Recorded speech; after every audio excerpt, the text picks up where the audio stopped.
Hey, one of the things that I know that I have certainly missed throughout this the pandemic time is getting to go and see my kids perform. And before things were shut down, my kids were really involved in all kinds of different things. Gaia, my daughter here, sings. She was in some performances and some different plays. And of course, my boys were in various kind of school activities where we would get to show up and kind of cheer them on. Now, to be honest, every parent has a love-hate relationship with these school talent shows and performance. So I'm gonna come completely honest. There was a little bit of a love-hate thing about showing up to a 400-degree gymnasium packed with other parents listening to other kids perform. And so it was a struggle, right? But I will never remember how important it was for my kids. And here's just one story that really shocked me. It was a typical performance of some kind, and I was playing the role of busy dad. So I was showing up to this performance late, and the lights were already dim, and I kind of snuck in to the sweltering gym, found a seat, watched the performance, and then probably before it was all over, to kind of cut time out of my schedule, I snuck back out of the gym, and because I drove separately, ended up just going home. Now later on that night, I'm talking with my kids, and I believe it was my son, one of my sons, and because I made it there, I was like, "Hey, hey, great job, at the performance. I made it." And he looked at me and said, "Yeah, Dad, I saw you smiling at me out in the audience." And that just struck me, that in that room, jam-packed with 500, assuming smiling faces, that he was only looking for one. And that he could scan through to find the smiling face of his Father, and that is what made the difference for him.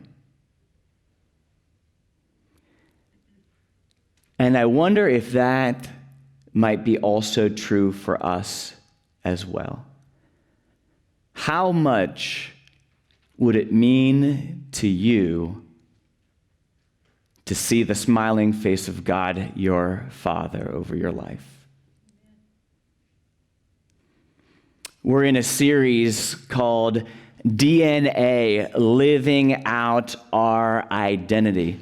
And in this series, we're looking at one of Jesus's most famous messages, the Sermon on the Mount, where he gathers together his first followers, his disciples, and begins to explain to them what the building blocks of their faith are going to be like. Because the things that he's teaching them are going to be radically different from what they've experienced. They're radically different from what they have experienced in the world, and they're radically different from what they've experienced even in the religion that they have grown up with.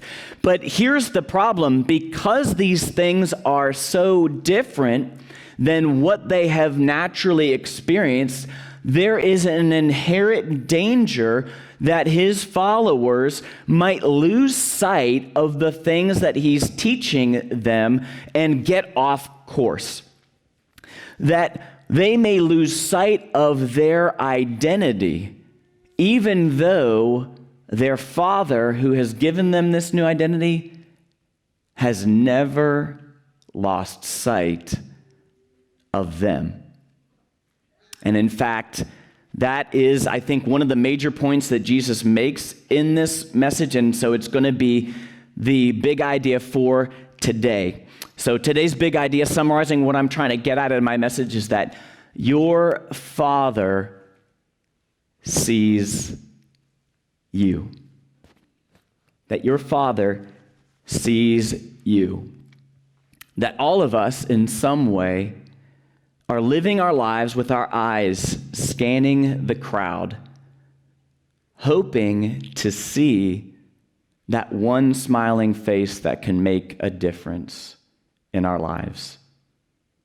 And Jesus wants to know that he sees you clearly.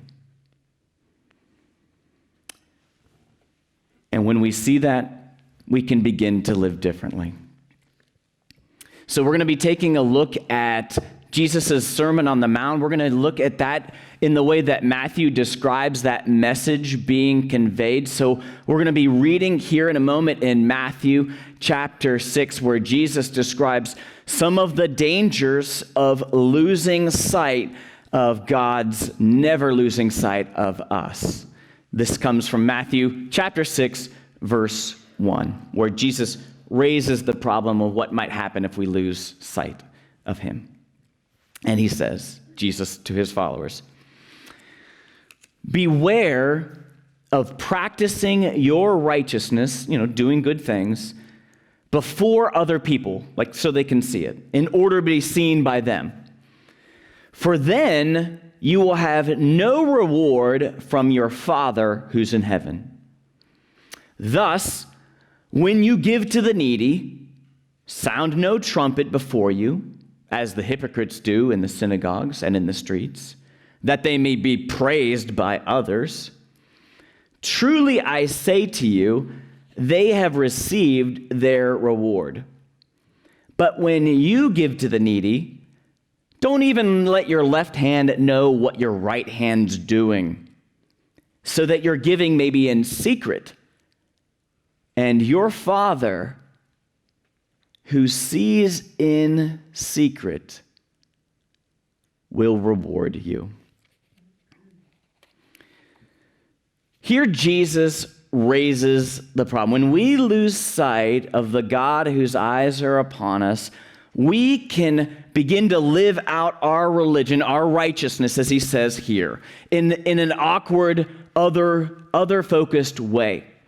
He gives an example here of if you're giving to the needy, so this is a typical religious act, giving alms or giving some kind of charitable gift.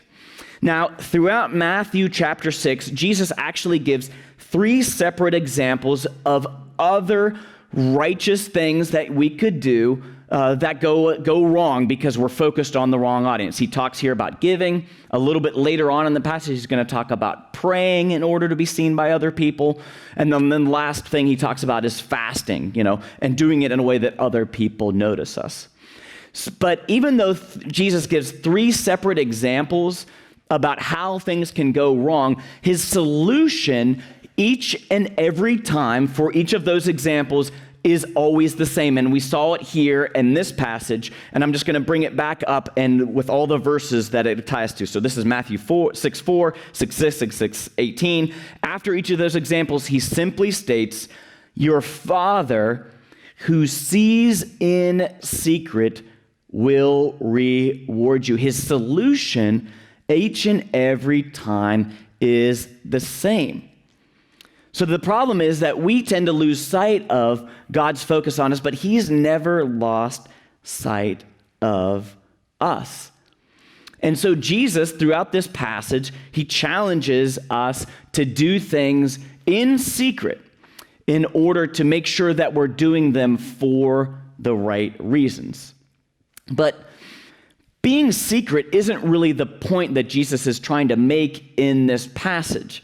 It's not he gives kind of an humorous example in the verse about doing something so that your left hand doesn't know what your right hand is doing, which is obviously impossible. Both hands are connected to your body. And so Jesus is, I think, making kind of a little bit of a joke here, because I don't think his point is about doing things secretly per se. In fact, I think that even if you look at other verses of what Jesus says, he not only states that we shouldn't do things always in secret, but that sometimes it's straight up impossible to do things in a secretive way. Now, this is going to be a real familiar passage earlier in the Sermon on the Mount. In Matthew 5, verses 14 and 16, Jesus says this. Undoubtedly, you've probably heard this somewhere before.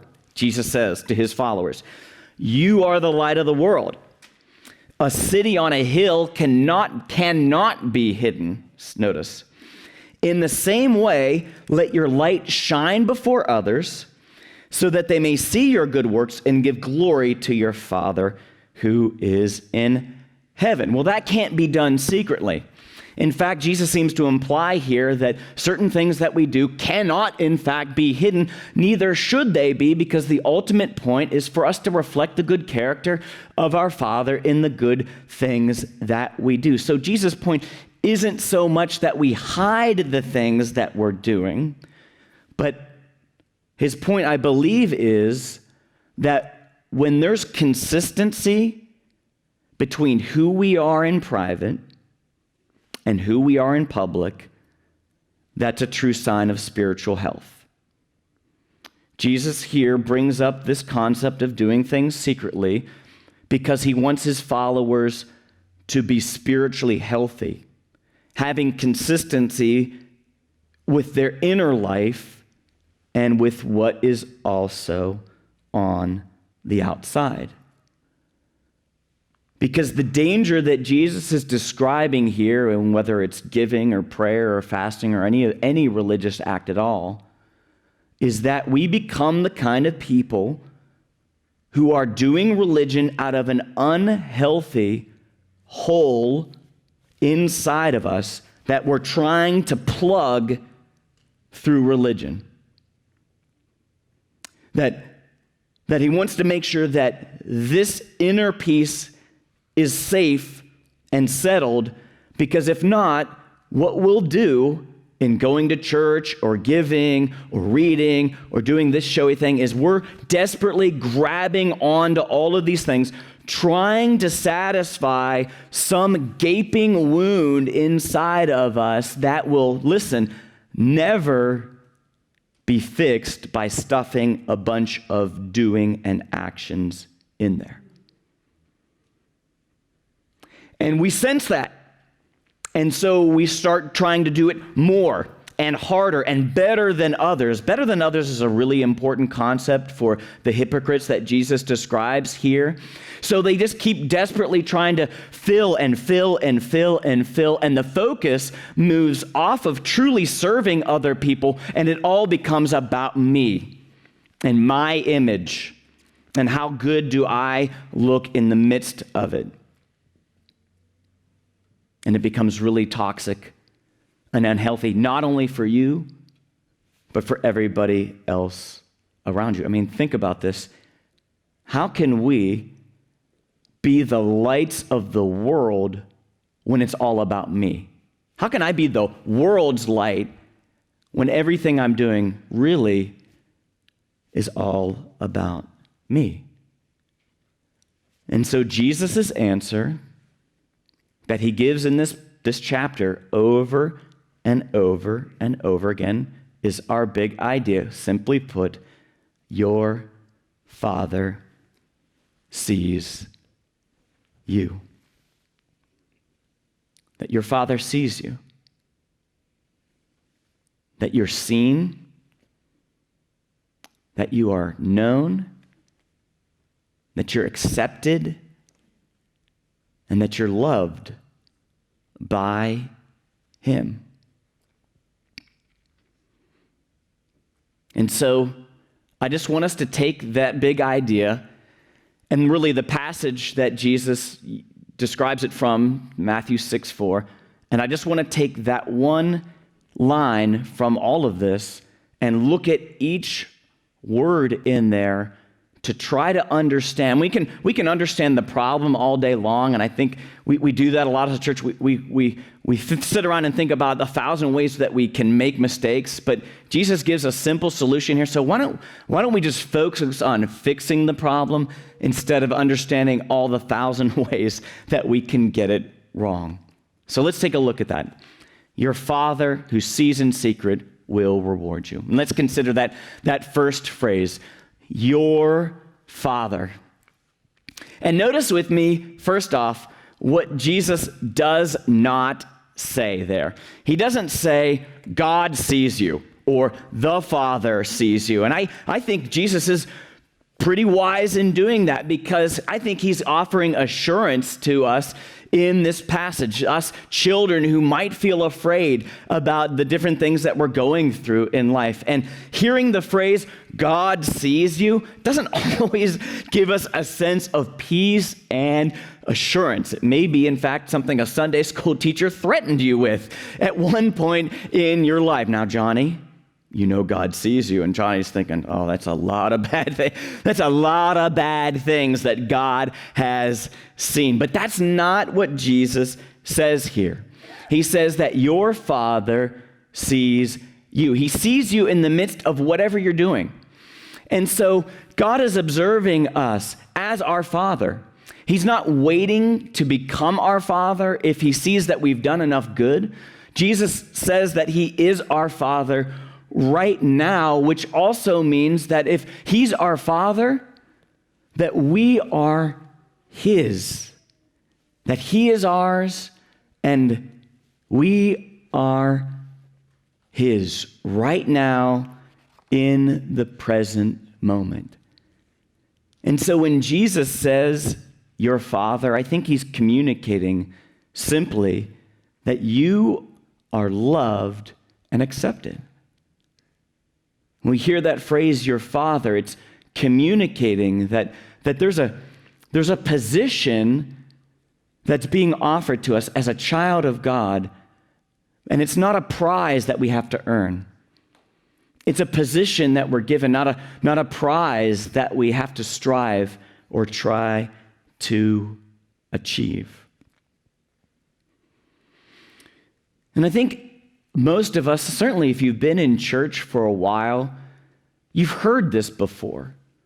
And certainly on some level, we feel like we're okay with this.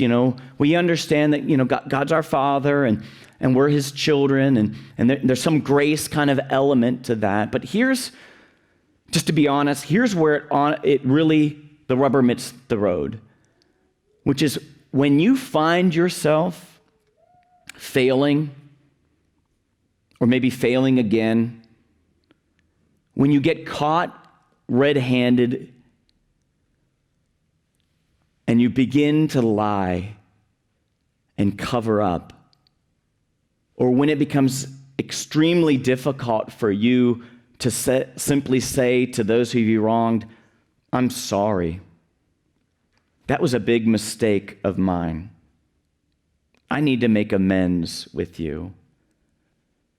It is in those moments that we test whether or not we truly believe that God is ours and we are his, that it's a position that we have been freely given, not a prize that our good behavior earns or keeps us in, as long as we look good enough.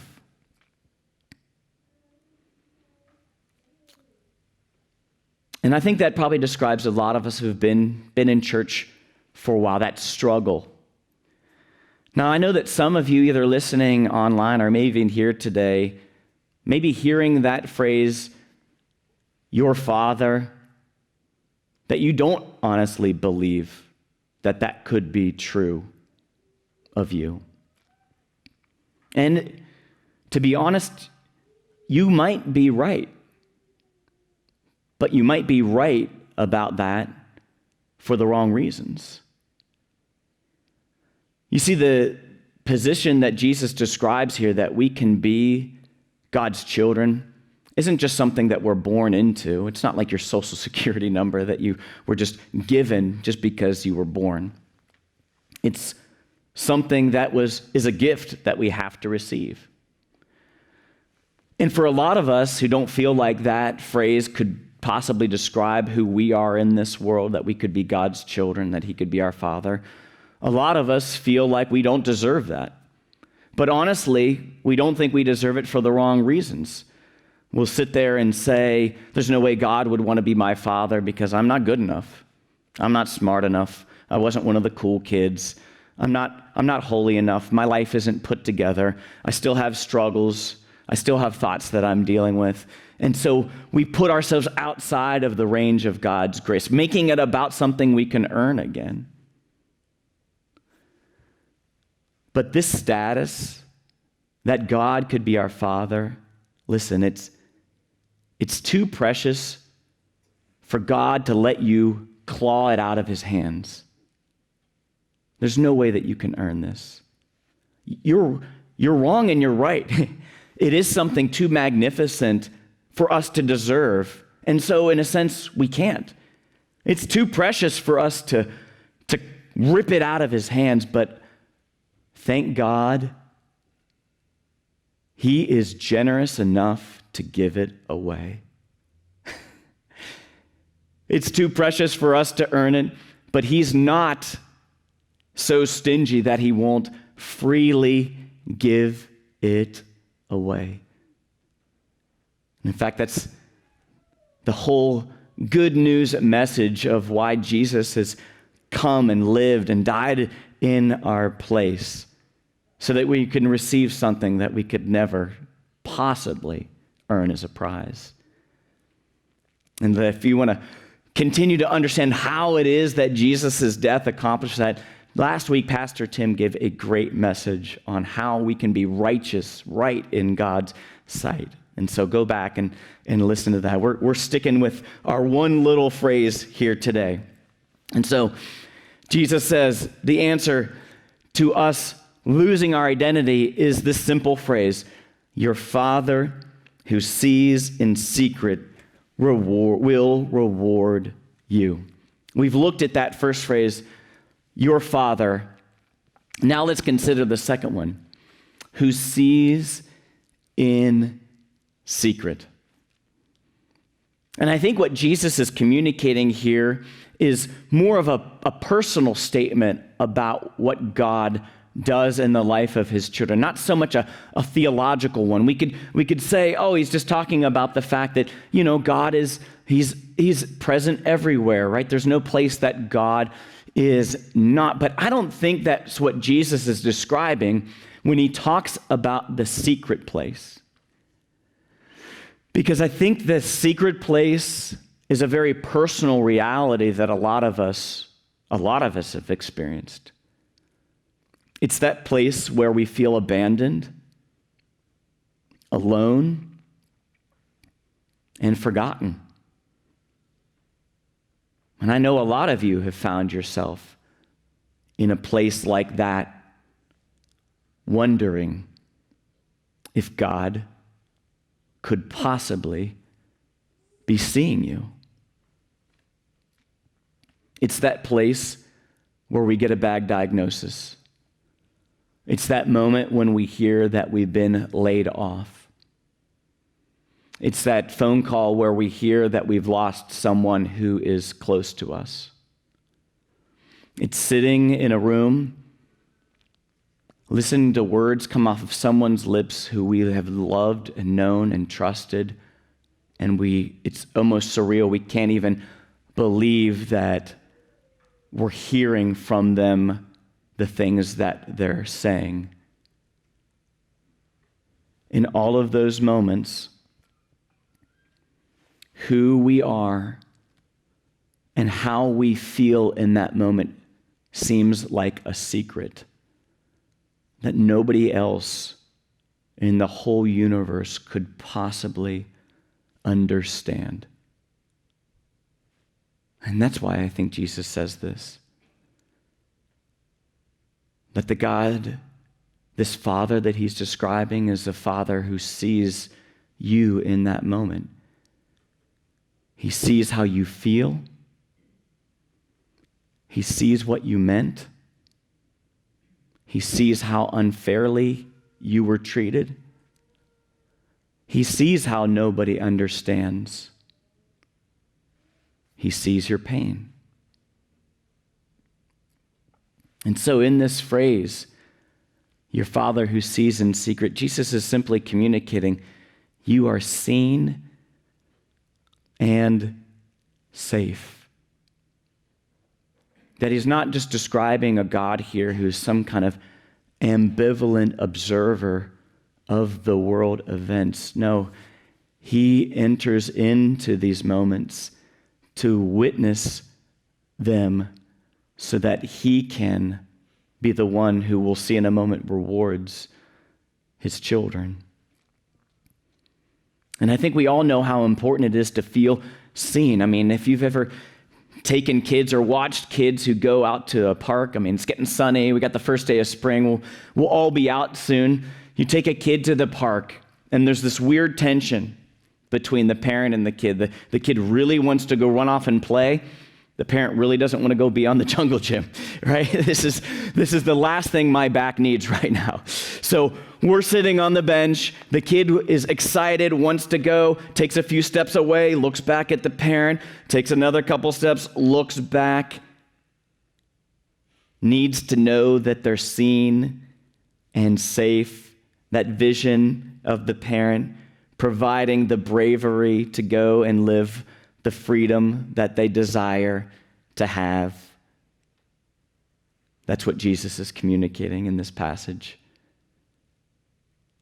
That your Father who sees in secret is there for you. Although he goes even further than that, the last bit in the phrase is your Father who sees in secret will reward you.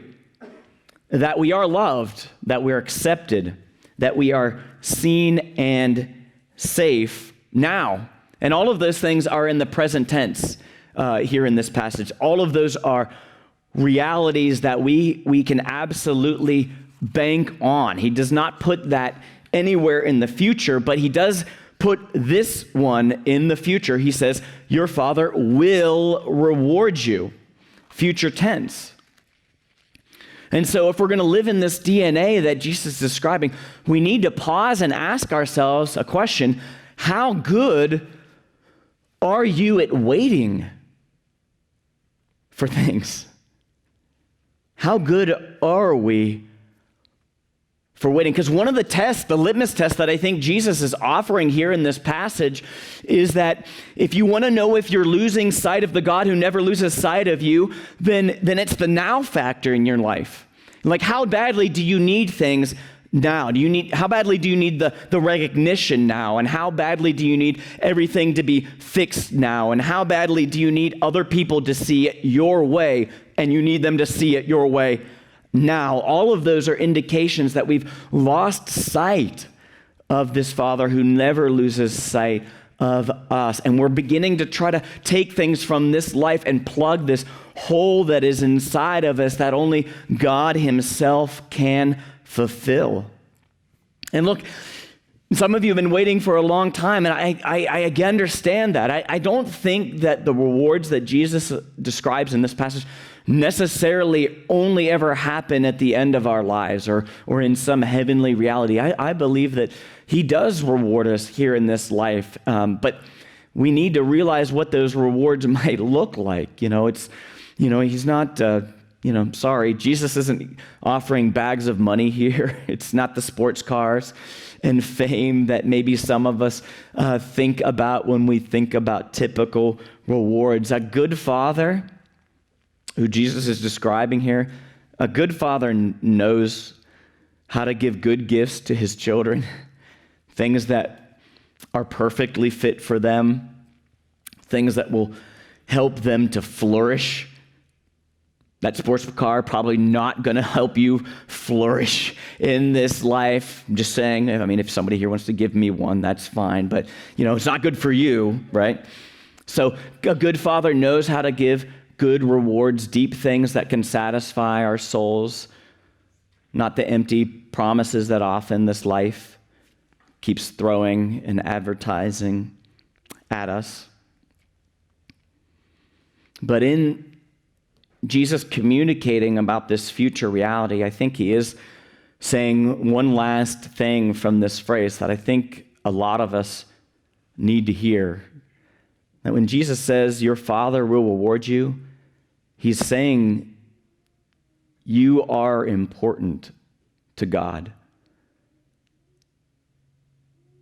That you matter to him.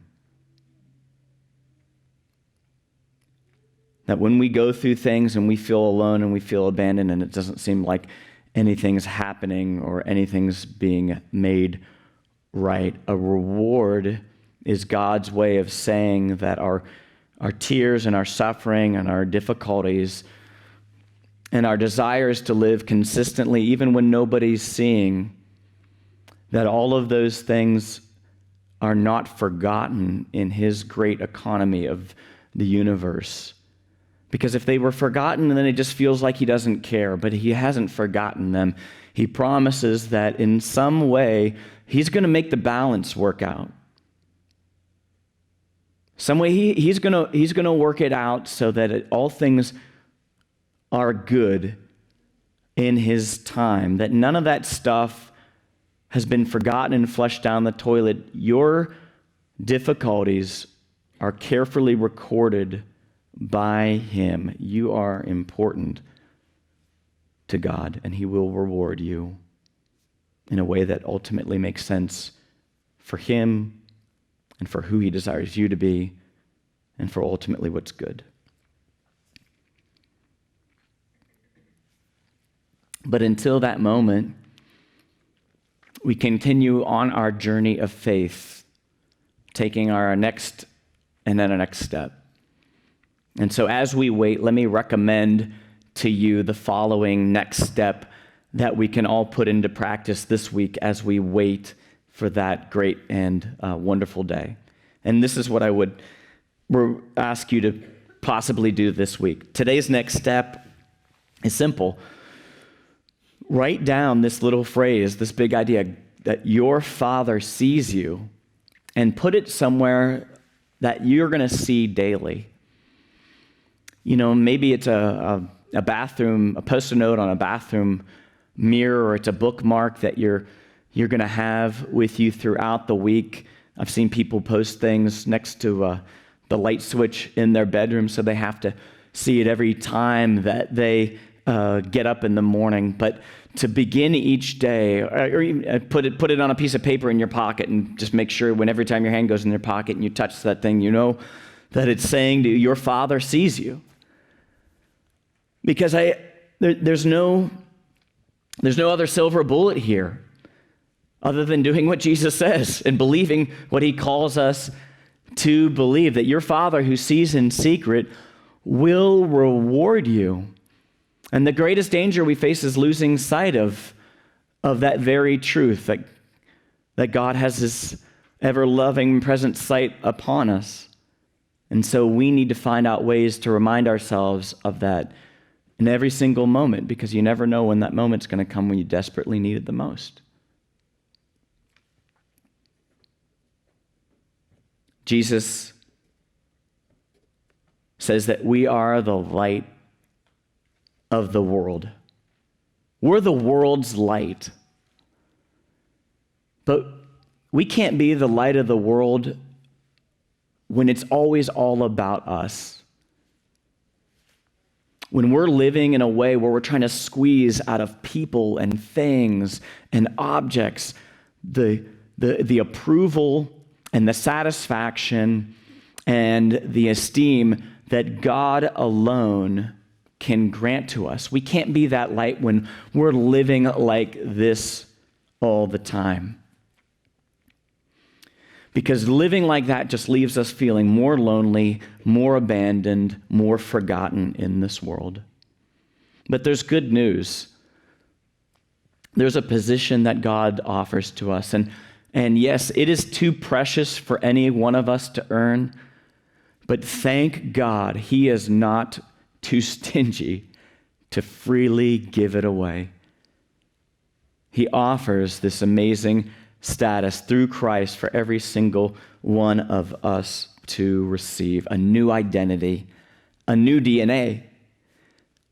But that DNA is radically different than what we maybe grew up understanding, or maybe even what we've been religiously taught. throughout our lives. And so this different identity leads to certain dangers on the road as we start taking our steps of faith and we're living it out. We need to be careful that we're doing that in the right way, not trying to be seen by others or get the pats on the back. We need to live in the safety and security of this amazing gospel truth. Your Father sees you. Let's pray.